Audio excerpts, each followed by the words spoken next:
Guys आज की जो कहानी है गोश्त बोट की।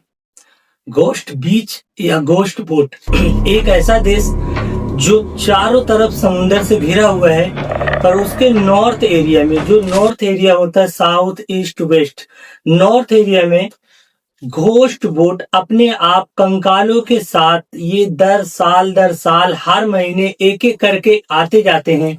किसी में कंकाल, किसी में बॉडीज, किसी में मछलियां, किसी में कुछ और। एक रहस्यमयी मिस्टीरियस कहानी है। ये है कहानी जापान की घोस्ट बोट की। गाइस ये बहुत ही हॉन्टेड और हॉरर एक मिस्टीरियस कहानी बन करेगी जिसे आज तक जापान की सरकार ने नहीं सुलझा पाई। ये कहानी शुरू होती 1975 से लेके 2012 तक। तब तक ये फेमस है, उससे पहले से लेके आज तक होता जा रहा है। ये एक मिस्टीरियस, एक रहस्यमय बना हुआ है घोस्ट बोट। गाइस अगर आपको इस तरह की हॉन्टेड हॉरर मिस्टीरियस कहानी सुनना चाहते हैं तो इस चैनल को सब्सक्राइब करें। तो कहानी शुरू करते हैं। कहानी शुरू होती है 2014-2013 के एक बीच पे, जापान के बीच पे, जो नॉर्थ एरिया होता है उसके बीच में एक बोट आता है। उस बोट में स्थानीय लोग जो वहां पे रहते हैं उनको दिखाई देता है कि उसमें 2-3 कंकाल थे। कंकाल उनको दिखाई देता है और बोट में कोई भी नहीं। तो वो घबराते हैं, डर जाते हैं कि आखिर ये क्या है। और फिर रहस्यमय तरीके से वो बोट, जब वो देख के कुछ लोगों को बुलाने के लिए जाते हैं तो गायब हो जाता है। फिर ऐसे ही आता है दोबारा चल के बोट, रहस्यमय तरीके से गायब तो नहीं होता इस बार, लेकिन उसमें कुछ कंकाल, कुछ मछलियां, कुछ ऐसे आपत्तिजनक सामान उसमें मिलते हैं जो कि उनको आश्चर्यजनक सोचने पे मजबूर कर देता है। स्थानीय लोग जो मछलियां पकड़ने वाले बीच के किनारे रहते हैं वो परेशान हो जाते हैं कि आखिर ये क्या माजरा है। एक बोट चल के आता है और उसमें कंकाल रहता है और दूर दूर तक चारों तरफ समुंदर ही समुंदर है। और उस समुंदर में छोटे जहाज, जो छोटे बोट होते हैं, उसको लेके आना पॉसिबल नहीं है, क्योंकि जो भी करेगा वो सुसाइड अटेम्प्ट, जिनको सुसाइड करना होगा, जिनको मरना होगा, वो ही ये काम कर सकता है। क्योंकि चारों तरफ उस देश को, जो समुद्री इलाका है वो चारों तरफ है, ईस्ट वेस्ट साउथ नॉर्थ, चारों तरफ समुंदर है। और उसके जो समुंदर है चारों तरफ, रूस, चीन, नॉर्थ कोरिया। और जिस तरफ ये बोट आके लगता है ये नॉर्थ कोरिया में पड़ता है। गाइस सबसे हैरानी वाली बात ये है कि ये 3 बीच और हैं, 3 साइड, नॉर्थ ईस्ट वेस्ट, इनके तरफ ये बोट क्यों नहीं आते हैं। ये सिर्फ रहस्यमयी तरीके से गायब हो जाता है। फिर ये सिलसिला हमेशा ऐसे चलता जाता है। लोग इतना डर जाते हैं, भयभीत हो जाते हैं। भयानक एक जो बोट चल के आता है उसमें कंकाल मिलते हैं। लोग, स्थानीय लोग जो वहां पे रहने वाले, वो बीच पे जाना कम कर दिए, मछलियां पकड़ना कम कर दिए, क्योंकि ये बोट का सिलसिला बढ़ता ही जा रहा है।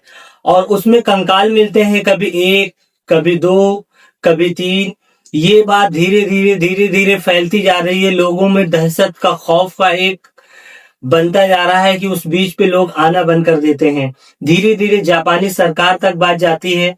आखिर वो पता करना चाहती है कि ये 3 हमारे जो देश है ये चारों तरफ समुद्र से लगा हुआ है, फिर ये नॉर्थ एरिया में ही ये बोट क्यों चल के आते हैं। अगर चल के आते हैं तो बोट में कंकाल क्यों मिलते हैं।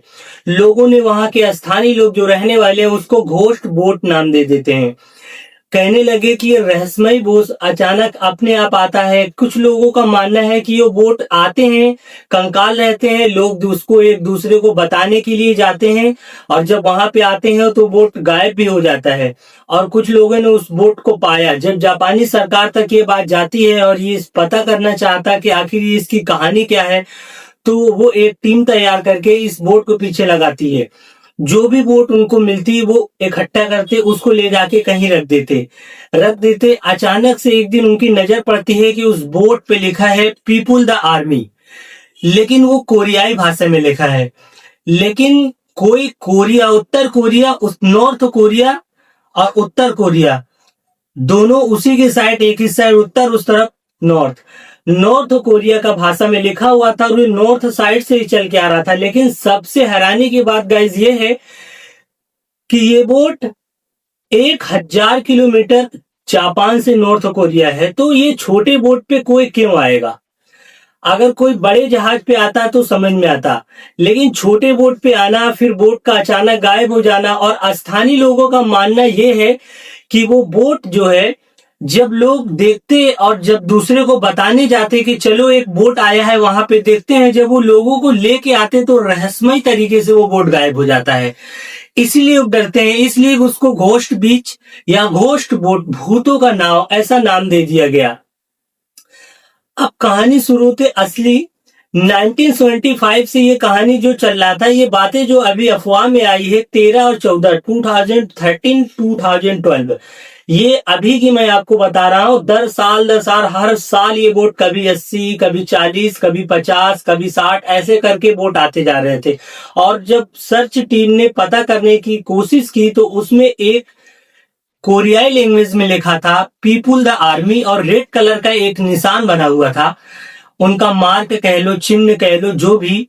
वो बोट को किसी तरह से वो साइड में रखते जाते थे, ये पता करने के लिए आखिर इसकी रहस्य क्या है, ये बोट आता कहां से है।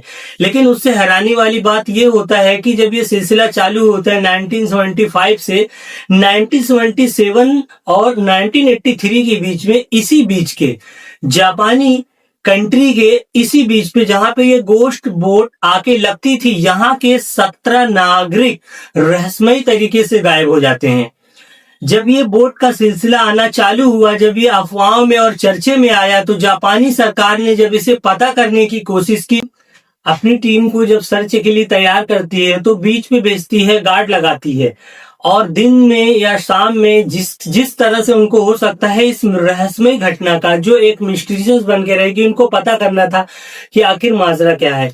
जब इनके रहस्यमयी तरीके से 17 नागरिक यहाँ से गायब हो जाते हैं, पता नहीं चलता है, जब ये खोज बिनोज करते हैं, पता करना चाहते हैं कि आखिर ये हो क्या रहा है, ये गोश्त बोट आते कहाँ से है, सच में ये भूतों का नाव है, सच में क्या यहाँ पे भूत है। स्थानीय लोग वहां पे जो दूर दूर से बीच पे आना चाहते थे वो सब बंद कर दिए, क्योंकि वहां पे भूतों को लोगों ने देखा है। बोट आती थी, बोट के साथ गायब हो जाते, तो जो बोट उनको मिलते थे उसमें कंकाल मिलते थे, और बोट में एक रहस्यमय तरीके से एक लाल कलर का पेंट और जिसमें लिखा हुआ था पीपुल द आर्मी। जब इनकी टीम वहां पे सर्च करती है कि आपत्तिजनक संदिग्ध हालत में उनको एक व्यक्ति मिलता है, और जापानी जो सर्च करने वाली टीम रहती है उसको पकड़ लेते हैं। उसको पकड़ के जब इनसे पूछताछ करते हैं इससे, तो पता चलता है इसका नाम है तदाकी हारा। तदाकी हारा इसका नाम पता चलता है, और इनको जब ये पता चलता है और अच्छे से पूछताछ करते हैं तो इनको ये भी पता चलता है कि जो 17 नागरिक 1977 से लेके 1983 में 6 सालों में इनके जो नागरिक गायब हुए थे उनमें से एक है। लेकिन जब और अच्छे तरीके से पूछताछ पता चलता है तो कहानी कुछ और ही निकल के आती है। पता ये चलता है कि तदाका हारी जो है ये वो शख्स नहीं है, ये इनके जो 17 नागरिक रहस्यमय तरीके से गायब हुए थे उसके पासपोर्ट पे ये शख्स अपनी फोटो लगा के ये यहाँ पे घूम रहा है, और ये नॉर्थ कोरिया का है। नॉर्थ कोरिया उसका इलाका है जो किमजोंग है, उसके किम जोंग इन, ये उस समय की बात है जब उसके पापा की यानी उसके बाप की हुकूमत थी, लेकिन अभी किम जोंग की है। तो उससे और अच्छे से डिटेल में पूछताछ करते हैं जब जापानी टीम अपने स्तर से, क्योंकि ये एक देश की बात आ जाती है कि एक देश से दूसरे देश के लिए एक शख्स जो है नकली पासपोर्ट पे यहाँ के एक नागरिक का फोटो चिपका के यहाँ पे घूम रहा है इस गोश्त बोट या गोश्त बीच पे, तो जापानी सरकार की टेंशन बढ़ जाती है। वो बहुत अच्छी तरीके से पूछताछ करती है, तो पता चलता है कि ये नॉर्थ कोरिया का एक जासूस है। अब पता ये करता है कि तुम जासूसी क्यों कर रहे हो, तो वो बताता है कि मैं यहाँ पे इसलिए आया हूं कि नॉर्थ कोरिया ये चाहता है कि उसके आदमी जापानी लैंग्वेज, जापानी रहन सहन, जापानी खान पीन बिल्कुल जैसे हूबहू जापानी बोलते हैं ऐसा सीखना चाहता है। अब उसके मन में क्या है ये मुझे नहीं पता, इसलिए मुझे भेजा जाता है। तो ये लोग जो है ना उसको बहुत अच्छी तरीके से जब पता करते हैं ये सारी चीजें, वो बताता है कि मैं एक जासूस हूं और इसलिए भेजा जाता है। तो उसको पकड़ के बंद कर दिया जाता है। और पूरा डिटेल निकालते हैं तो पता ये चलता है कि नॉर्थ कोरिया और चीन ये दोनों मिलके, और ये बात कर ही रहे थे ये लोगों के बीच में, ये भी पता चलता है कि इस गोश्त बोट की असली हकीकत क्या है। गोश्त बोट की असली हकीकत निकल के ही आता है कि ये शख्स से पूरी जानकारी मिलता है। जब ये लोग पूरी तरीके से सर्च करते हैं तो पता चलता है ये गोश्त बोट की रियलिटी ये है कि नॉर्थ कोरिया और चीन इन दोनों का रिश्ता तो ठीक है, पर जापान और नॉर्थ कोरिया का रिश्ता ठीक नहीं था। तो इसी बीच में चीन और नॉर्थ कोरिया एक डील करते हैं। डील ये करते हैं कि एक मछली होती है समुद्र में जिसका नाम है फ्लाइंग स्क्विड। ये फिश जापान में, चीन में, उत्तर कोरिया में बहुत ज्यादा पसंद करते हैं इसको, और चीन में सबसे ज्यादा, और ये बहुत महंगी और बहुत अच्छी मछली होती है। तो समुद्र में जो है इस मछलियों को पकड़ते पकड़ते चीन ने नॉर्थ कोरिया और जापान के जो समुद्री इलाका होता है, और ये मछली ज्यादातर प्रशांत महासागर में पाई जाती है, तो इसके एरिया में बड़े जहाजों को लेके बहुत ज्यादा तादाद में फिशिंग करने लगे। तो इससे क्या होता था कि फिशिंग करते करते इतनी ज्यादा मछलियां ये लोग निकाल लेते हैं कि जो नॉर्थ कोरिया के छोटे मछुआरे थे उनको मछलियां न मिलने की वजह से उनको दिक्कत होने लगी। तो ये लोग डिसाइड करते हैं कि हम लोग छोटे बोट पे, अब जो कि चीन और नॉर्थ कोरिया दोनों मिलके बड़े जहाजों से इतनी बड़ी फिशिंग कर लेते हैं कि हम लोग छोटे लोग अब मछलियां अपनी जीवन शैली जीविका जीने के लिए अब हमारे पास कोई चारा नहीं बचा है, तो हम लोग छोटे बोट से थोड़ी सी दूर तक जाते हैं, और समुन्द्र में 1000 किलोमीटर पानी खाना लेके पॉसिबल नहीं है, लेकिन जीविका जीने के लिए, अपनी जरूरत को पूरी करने के लिए, जिंदगी जीने के लिए मछली पकड़ना जरूरी था। और उनके पास कोई चारा नहीं था, जो समुन्द्र से लगे हुए थे उनके पास कोई काम नहीं था सिवाय फिशिंग के। तो ये लोग आपस में डिसाइड करते कि हम लोग बोट से और आगे तक जाएंगे। तो ये उसी बोट पे बैठ के जब ये आगे जाते हैं समुन्द्र में, समुन्द्र के थपेड़ों से, उसके लहरों से रास्ता भटक जाते थे कई कई दिन, कई कई महीने। जब वो 4 लोग जाते तो 2 वापस आते, 2 मर जाते, 6 जाते तो 4 मर जाते, 2 वापस आते, 3 मर जाते, 3 वापस आते। ऐसे करते करते बोट नाव के साथ साथ ये सिलसिला कंटिन्यू 75 से लेके 2013 तक, 2014 तक ये चलता रहा। बताते हैं कि जब सर्च ऑपरेशन ने पूरी तरीके से जांच की, पता चली, तो पता चला चीन इस मछलियों से सालाना 350,000 करोड़ रुपए कमाता था।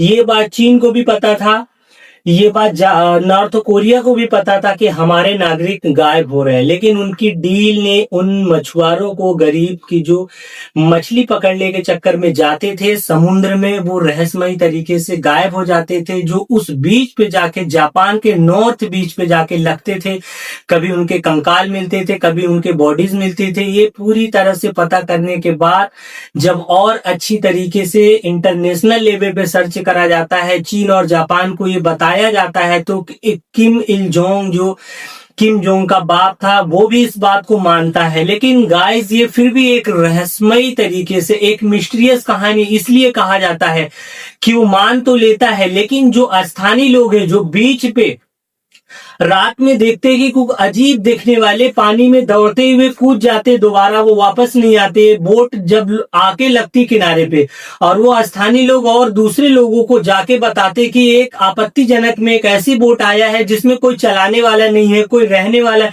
उसमें ना तो कोई पैसेंजर है ना तो कोई बैठा हुआ है। जब वो बताने जाते हुए वापस आते तो वो बोट गायब भी हो जाता, और फिर कभी कभी वो बोट मिलता भी। ऐसे बोट मिलते मिलते करीब 1975 से लेके 2013 और 2014 तक ऐसे उनको कम से कम हर साल 25 से 40 से 50 से कम ज्यादा मिलके इतने सारे बोट हो जाते हैं, जिसमें ये लिखा रहता है पीपल द आर्मी, एक रेड कलर की, जिसकी वजह से ये लोग पता करते हैं कि ये कोरियाई लैंग्वेज है, कोरियाई मार्क है। और ये सारी इंटरनेशनल लेवल पे जब वो बात करते हैं नॉर्थ कोरिया से, चीन से, तो ये बात वो लोग एक्सेप्ट करते हैं कि हमारे नाव है, ये हमारे मछुआरे हैं, पर हम लोग कुछ नहीं कर सकते।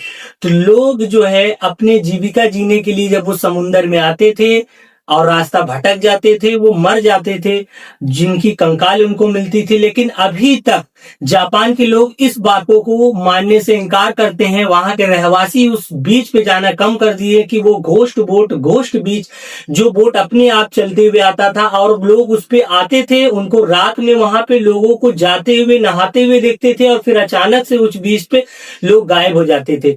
ये एक मिस्टीरियस, हाउंटेड और हॉरर कहानी जापान की है, जो चारों तरफ से समुंदर से घिरा हुआ है, लेकिन एक ही बीच है। अगर वो जहाज समुंदर से 1000 किलोमीटर का सफर करके बीच में लोग मर जाते आता, तो समुंदर का जो लहर है, जो उसको थपेड़े होते हैं, वो किसी भी कॉर्नर पे, किसी भी तरह, साउथ, ईस्ट, वेस्ट, कहीं भी जा सकता था गाइस। तो वो नॉर्थ ही एरिया में क्यों आता था?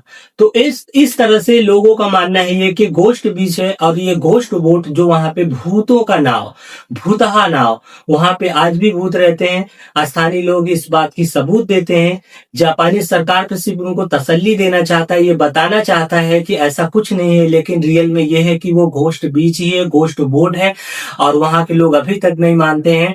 और ये हाउंटेड एरिया जापान के नॉर्थ सी से फेस पे पड़ता है, जो चारों तरफ से समुंदर से घिरा है, और बोट इसी तरफ आके लगती है। गाइस, ये एक मिस्टीरियस कहानी बन के रह गई है। ऐसे बहुत सारे घोस्ट बीच, घोस्ट हाउंटेड एरिया, बहुत सारे मिस्टीरियस कहानियां होती रहती है। गाइस, अगर आपको इस तरह के हाउंटेड, मिस्टीरियस, हॉरर कहानियां सुनना चाहते हो तो इस चैनल को सब्सक्राइब कर आप अपना और अपने परिवार का ख्याल रखें।